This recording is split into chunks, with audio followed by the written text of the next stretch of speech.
भारत और संघवाद, इसका संबंध बहुत अटूट है।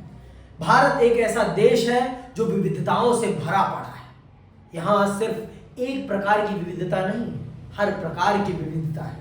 आप भाषा की विविधता देखेंगे, आप भौगोलिक विविधता देखेंगे, आप सांस्कृतिक विविधता देखेंगे, आप हर प्रकार की विविधता देख पाएंगे। भारत में ऋतुओं की विविधता है, सब प्रकार की विविधता इस देश में आपको देखने को मिल जाती है। जलवायु विविधता भी है, हर प्रकार की विविधता इस देश में मौजूद है। तो इस देश को इस देश के शासन को सही ढंग से सुचारू रूप से चलाने के लिए इस देश के राष्ट्र निर्माताओं ने इस देश को संघीय व्यवस्था के आधार पर शासित करने की नीति का अनुसरण किया। अर्थात यहाँ पर शासन की दो स्तर है मोटे तौर पर। वैसे स्तर 3 है, लेकिन हम मोटे तौर पर 2 स्तरों पर शासन को संचालित करते हैं। मोटे तौर पर मैं शब्द यूज कर रहा हूं। शासन के 3 स्तर हैं। मैं स्थानीय स्तर की बात नहीं कर रहा हूं। यहाँ पर स्थानीय स्तर की बात हम अगले अध्याय में विस्तार पूर्वक करेंगे। यहां पर मैं मोटे स्तर पर 2 शासन तंत्रों की बात कर रहा हूं। एक है आपका केंद्र स्तर, एक है आपका राज्य स्तर है। ठीक है, केंद्र हो गया आपका और राज्य हो गया।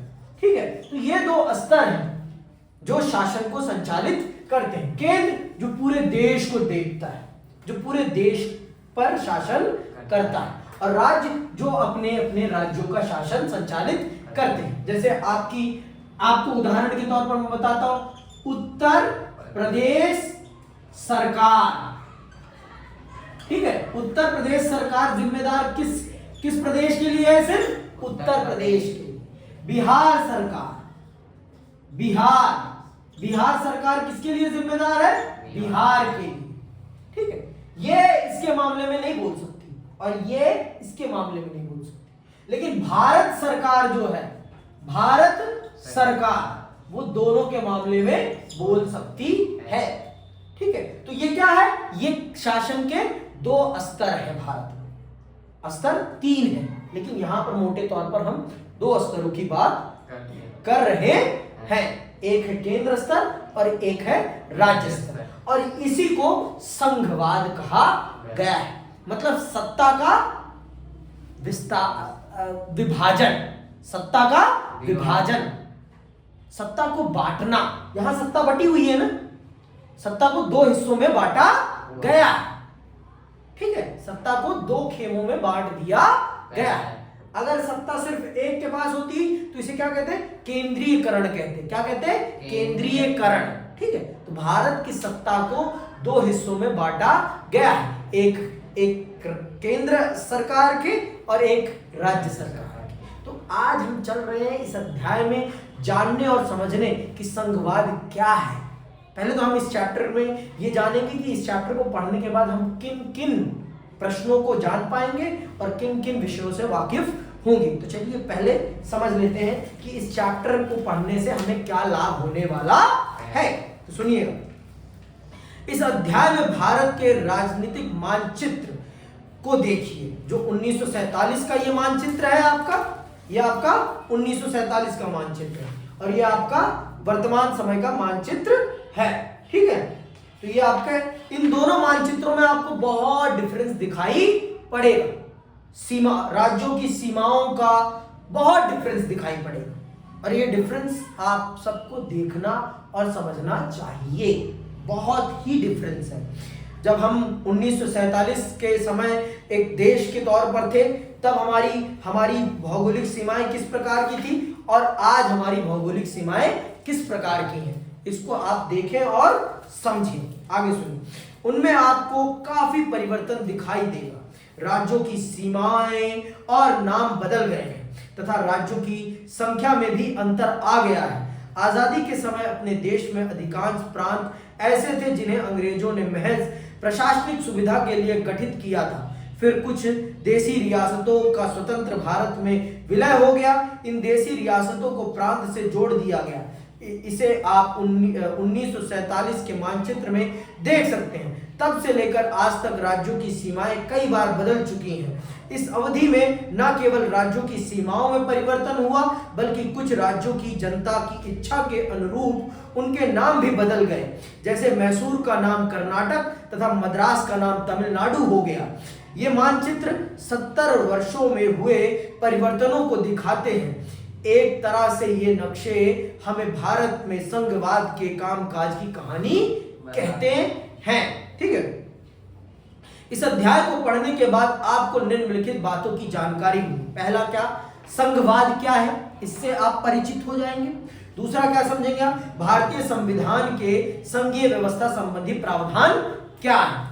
भारतीय संविधान संघीय व्यवस्था के संबंध में क्या प्रावधान रखता है, इससे आप वाकिफ हो जाएंगे। केंद्र व राज्यों के संबंध से जुड़े मुद्दे, इनको भी आप समझेंगे। विशेष किस्म की बुनावट और ऐतिहासिक विशेषता वाले कुछ राज्यों के लिए निर्धारित विशिष्ट प्रावधान क्या है, इनको भी आप समझेंगे कि भारत के संविधान ने कुछ राज्यों को विशेष राज्य का दर्जा दिया है, तो उनके पास किस प्रकार के विशेष दर्जे हैं, किस प्रकार की उनके पास सहूलियतें हैं, इसको भी आप बखूबी समझ पाएंगे। तो ये सारी चीजें मैं आपको बहुत ही डिटेल वाइज इस चैप्टर में समझाऊंगा। तो चलिए सबसे पहले ये समझते हैं कि संघवाद क्या है, इसकी क्या विशेषता है, ये कैसे अलग है और चीजों से। भारत एक कैसा संघवादी राष्ट्र है, आइए सुनते हैं और समझते हैं।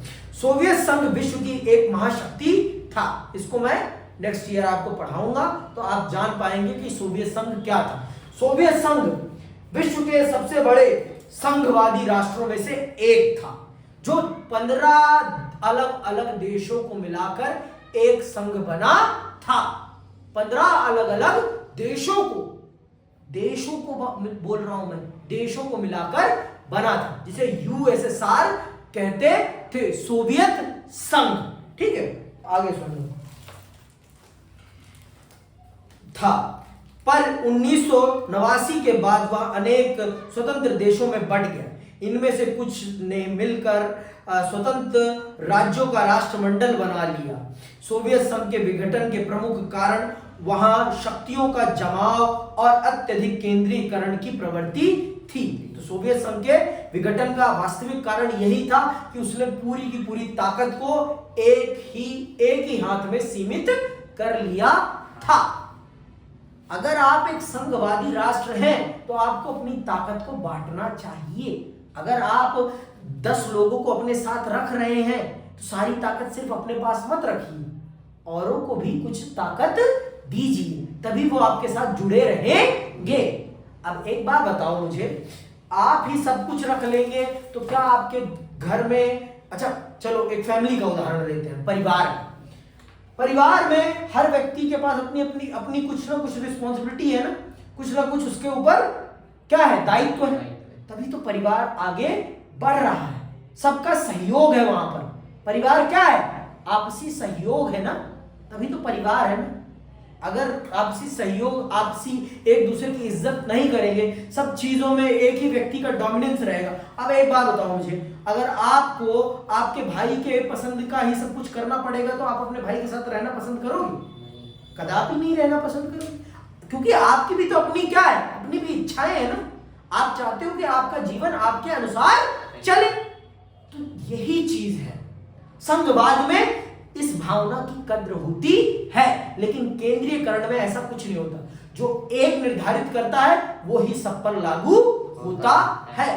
तो अब मुझे बताओ, अगर यूपी के अनुसार अगर तमिलनाडु को चलाया जाए तो क्या उचित होगा? हाँ, जो यूपी के लोग सोचते हैं, क्या तमिलनाडु के लोग भी वही सोचते हैं? उचित होगा? तमिलनाडु के अनुसार यूपी को चलाया जाए तो उचित होगा? यूपी के लोगों के साथ सही होगा या बिहार के लोगों के साथ सही होगा? हाँ, या बिहार का फेस्टिवल जबरदस्ती हरियाणा के लोगों से मनवाया जाए तो क्या हरियाणा के लोगों के साथ सही होगा? नहीं, किसी के साथ सही नहीं होगा। इसी चीज को हमारे देश के राष्ट्र निर्माताओं ने समझा और इसीलिए हमारे देश में उन्होंने सत्ता के 2 केंद्र रखे। एक तो पूरे देश के लिए और एक पर्टिकुलर उन राज्यों के लिए, उन राज्यों के प्रशासन को सही ढंग से सुचारू रूप से चलाने के लिए उनको अपनी खुद की पावर दी, जिससे कि वो अपने राज्य को सही ढंग से चला सके। समझ में आई बात? तो ये है, यहां पर सबकी इच्छाओं का आदर किया जाता है, पूरी नहीं थोड़ी बहुत इच्छाओं का। अब अनचाही इच्छा का आदर तो नहीं होगा ना भाई, कि आप कुछ भी मांगे हम आपको कुछ भी दे देंगे, ये वाली बात नहीं होती। लेकिन जो जायज मांग होती है आपकी, उसे पूरा करने का प्रयास जरूर किया जाता है। कहां पर? संघवाद में। ठीक है। इसके अलावा उज्बेकिस्तान जैसे विभिन्न भाषा और संस्कृति वाले क्षेत्रों पर रूस के अधिपत्य ने भी विघटन को बढ़ावा दिया। कुछ अन्य राज्यों जैसे चेकोस्लोवाकिया, यूगोस्लोवाकिया और पाकिस्तान को भी अपने देश का विभाजन देखना पड़ा। कनाडा में भी अंग्रेजी भाषी और फ्रेंच भाषी क्षेत्रों के आधार पर विभाजन की संभावना बढ़ गई थी। भारत के लिए क्या यह महान उपलब्धि नहीं है कि 1947 के दुखद विभाजन और स्वतंत्र राष्ट्र के रूप में पिछले 7 दशकों से वह अपना अखंड तथा स्वतंत्र अस्तित्व बनाए हुए है। आखिर इस उपलब्धि का आधार क्या है? क्या हम कह सकते हैं कि इसकी काफी कुछ श्रेय भारतीय संविधान द्वारा इंगीकृत संघीय व्यवस्था को जाता है? जी हाँ, भारत की ये अखंडता, एकता को बनाए रखने में भारत के राष्ट्र निर्माताओं के द्वारा जो संघवाद की कल्पना की गई, उसने भारत की एकता को इतने अच्छे से बनाए रखा है, क्योंकि भारत ने अपने राज्यों की विविधता का सम्मान किया है, कभी उनके ऊपर कुछ थोपने का प्रयास नहीं किया है। और अगर आप किसी पर भी अपनी चीज को थोपेंगे, गलत चीज को, तो वो आपका विरोध जरूर करेगा। ये बात आप समझ लीजिए पीयूष बाबू, आप पर मैं अपनी विचार थोप नहीं सकता। अगर मैं थोपूंगा, एक ना एक दिन आप ये संस्थान ही छोड़कर चले जाएंगे, कि आएंगे यहाँ पर। अगर मैं आप पर बेफजूल की बातें थोपूंगा, तो आप यहाँ आना पसंद करेंगे? स्वाभाविक सी बात, स्वाभाविक ही बात है ना ये तो। समझ में आई बात? तो एक ना एक दिन आप इसको छोड़ देंगे कि नहीं भैया, नहीं, मुझे नहीं जाना उनके पास। मन में आएगा नहीं विचार।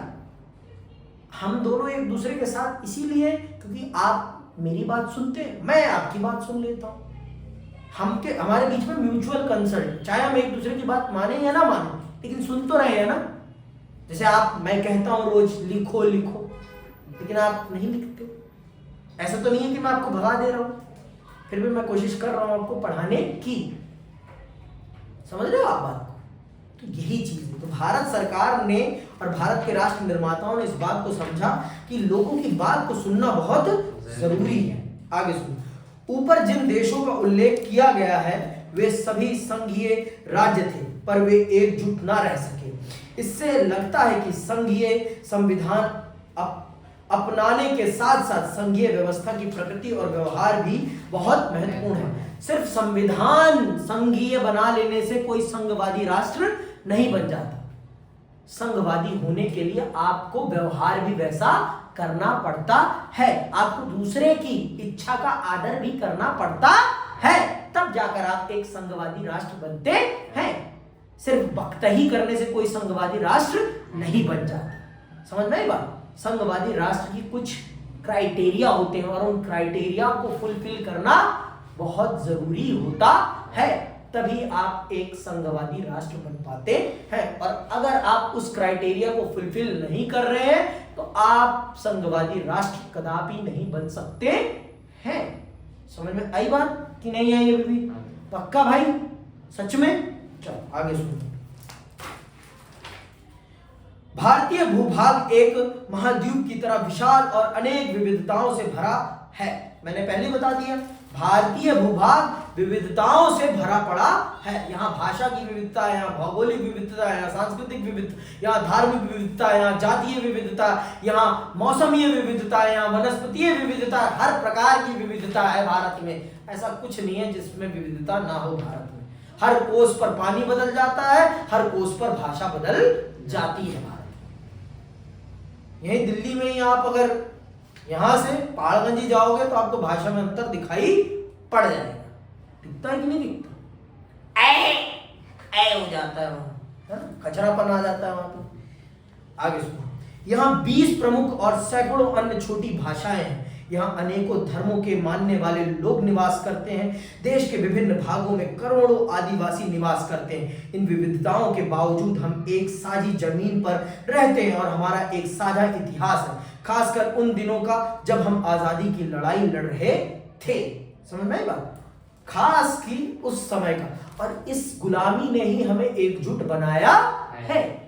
अंग्रेजों की गुलामी ने ही पूरे भारत को एकजुट बनाया है, एक भारत में राष्ट्रवाद की भावना को पनपाया है। नहीं तो उससे पहले तो हम रियासतों में बटे पड़े थे, रियासत, ये रियासत, वो रियासत, वो रियासत, वो रियासत, तब हम रियासतों में बटे पड़े थे। समझ में आई बात? तब हमारे देश पर राजाओं का शासन था, नवाबों का शासन था, ठीक है, महाराजाओं का शासन था, ठीक है।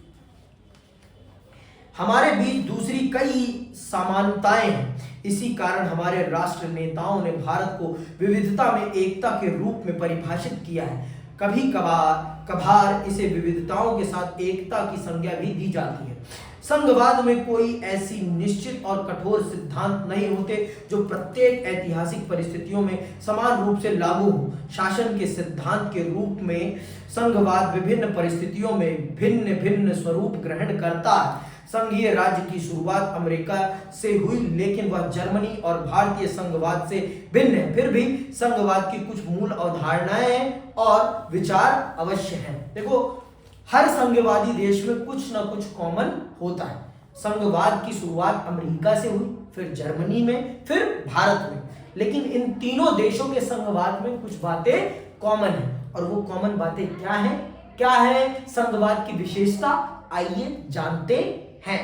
तो क्या है संघवाद की सबसे बड़ी विशेषता? सुनना, निश्चित रूप से संघवाद एक संस्थागत प्रणाली है जो दो प्रकार की राजनीतिक व्यवस्था को समाहित करती है। तो यहां पर भी आप देख रहे हैं ना, दो राजनीतिक व्यवस्थाएं, एक पूरे देश को संचालित करेगी और एक पर्टिकुलर अपने अपने राज्य को संचालित करेगी, ठीक है। इसमें एक प्रांतीय स्तर की होती है और दूसरी केंद्रीय स्तर की। प्रत्येक सरकार अपने क्षेत्र में स्वायत्त होती है, आजाद होती है। मतलब कुछ संघीय देशों में दोहरी नागरिकता की व्यवस्था होती है, पर भारत में एकहरी नागरिकता है। भारत में एक ही नागरिकता है। समझ में आई बात? भारत में दोहरी नागरिकता नहीं, लेकिन अमेरिका में दोहरी नागरिकता का प्रावधान है। इस प्रकार लोगों की दोहरी पहचान और निष्ठाएं होती हैं। वे अपने क्षेत्र के भी होते हैं और राष्ट्र के भी। जैसे हम में से कोई गुजराती या झारखंडी होने के साथ साथ भारतीय भी होता है। प्रत्येक स्तर की राजनीतिक व्यवस्था की कुछ विशिष्ट शक्तियां और उत्तरदायित्व होते हैं तथा वहां एक अलग सरकार भी होती है, ठीक है। तो भारत में भी यही चीज है। भारत के लोग भी बिहारी, पंजाबी, गढ़वाली, मद्रासी, यूपी वाले, मध्य प्रदेशी, उत्तराखंडी, है ना, सब है, पर एट द एंड क्या है? भारतीय है। एट द एंड क्या है? भारतीय। कहीं जाएंगे तो किसके नाम से जाने जाएंगे? भारतीय के नाम से, ठीक है। दोहरी शासन की विस्तृत रूपरेखा अमूमन एक लिखित संविधान में मौजूद होती है। ये जो हमारी दोहरी शासन व्यवस्था है, इसके बारे में हमारे संविधान में बहुत विस्तार पूर्वक लिखा गया है कि कौन क्या काम करेगा। सब कुछ हमारे संविधान ने बहुत स्पष्ट तरीके से हमें बता दिया है। बहुत ही स्पष्ट, क्रिस्टल क्लियर तरीके से बता दिया है कि केंद्र सरकार कौन से काम करेगी, राज्य सरकार कौन से काम करेगी, और ये दोनों किन कामों पर कॉमन तरीके से काम कर सकती हैं। लेकिन एट द एंड मानी किसकी जाएगी? केंद्र सरकार की, ठीक है। अगर क्लैश होता है, यह संविधान सर्वोच्च होता है और दोनों सरकारों की शक्तियों का स्रोत भी। राष्ट्रीय महत्व के विषय जैसे प्रतिरक्षा और मुद्रा का उत्तरदायित्व संघीय या केंद्रीय सरकार का होता है। क्षेत्रीय या स्थानीय महत्व के विषयों पर प्रांतीय राज्य सरकारें जवाबदेह होती है। जैसे इंटरनेशनल रिलेशन, राष्ट्रीय सुरक्षा, पैसे से संबंधित मुद्दे किसके पास होते हैं? सारे के सारे केंद्र सरकार के पास होते हैं। लेकिन स्थानीय मुद्दे, क्षेत्रीय मुद्दे किसके पास होते हैं? राज्य सरकारों के पास होते हैं। और ये हमारे संविधानों में, जो भी संघीय देश होगा उसके संविधान में बहुत ही विस्तार पूर्वक लिखा हुआ होता है इन विषयों के बारे में। केंद्र और राज्यों के मध्य किसी टकराव को रोकने के लिए एक स्वतंत्र न्यायपालिका की व्यवस्था होती है जो संघर्षों का समाधान करती है। न्यायपालिका को केंद्रीय सरकार और राज्य सरकारों के बीच शक्ति के बंटवारे के संबंध में उठने वाले कानूनी विवादों को हल करने का अधिकार होता है। और हमारे देश में यह अधिकार किसके पास है? सर्वोच्च न्यायालय के पास। अभी ही पढ़ा है, तुम बोल तक नहीं पा रहे हो, ठीक है। तो सर्वोच्च न्यायालय के पास यह अधिकार है कि वो स्वतंत्र है और इन दोनों के होने वाले संघर्षों को निपटाने के लिए बैठी हुई है। इन दोनों के बीच में अगर कोई भी डिस्प्यूट होता है तो दोनों किसके पास जाती हैं? सर्वोच्च न्यायालय के पास, और सर्वोच्च न्यायालय इनके बीच के डिस्प्यूट को मिटाने का काम करता है। आगे सुनो। संघवाद के वास्तविक कामकाज का निर्धारण राजनीति, संस्कृति, विचारधारा और इतिहास की वास्तविकताओं से होता है। आपसी विश्वास, सहयोग, सम्मान और संयम की संस्कृति हो तो संघवाद का कामकाज आसानी से चलता है। राजनीतिक दलों के व्यवहार से भी यह तय होता है कि संविधान किस रास्ते चलेगा। यदि कोई एक इकाई, प्रांत, भाषाई समुदाय या विचारधारा पूरे संघ पर हावी हो जाए तो दबदबा कायम करने वाली ताकत के साथ जो इकाई या लोग नहीं है उनमें विरोध पनपता है। ऐसी स्थिति में नाराज इकाइयां अपने अलग होने की मांग उठा सकती हैं। नौबत गृह युद्ध तक की आ सकती है।